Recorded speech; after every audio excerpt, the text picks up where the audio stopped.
and welcome to the second of our daily devotions this week, where we're going to be considering events from Abraham's life.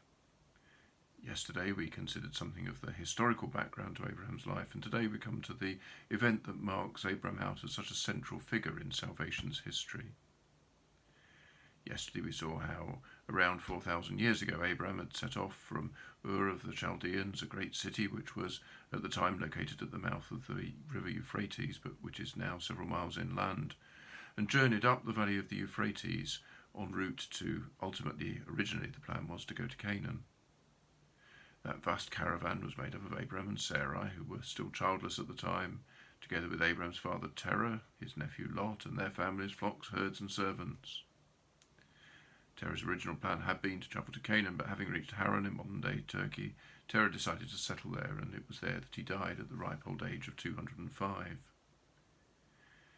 But it's now that we come to that seminal point in Abraham's life, an event which marked Abraham out for all eternity, and an event that is still deeply significant to us as Christians today. At the beginning of Genesis chapter 12 we read, "The Lord had said to Abraham, 'Go from your country, your people, and your father's household to the land I will show you.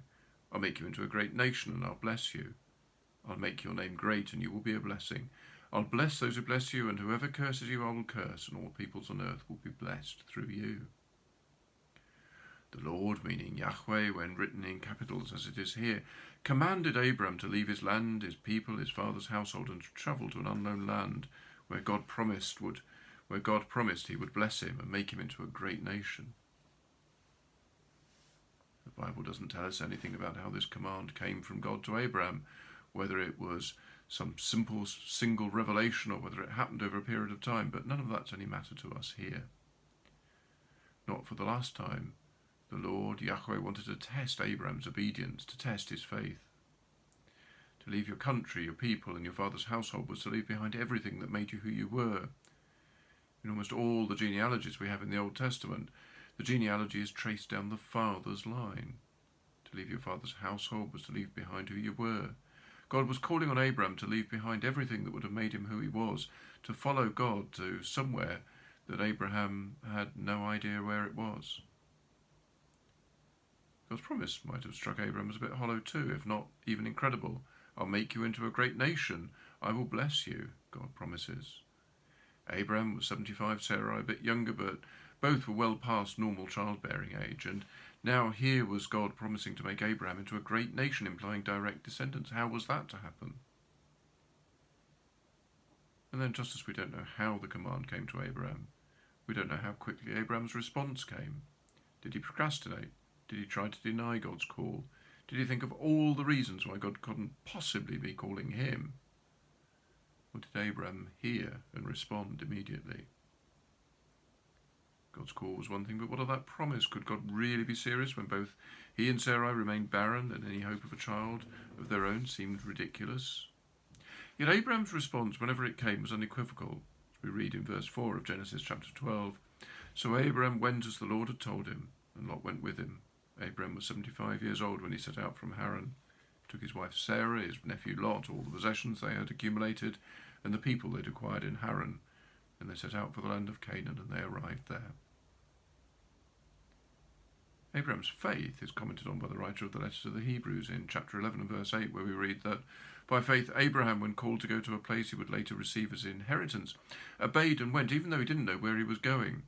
By faith he made his home in the promised land like a stranger in a promised country, in a foreign country."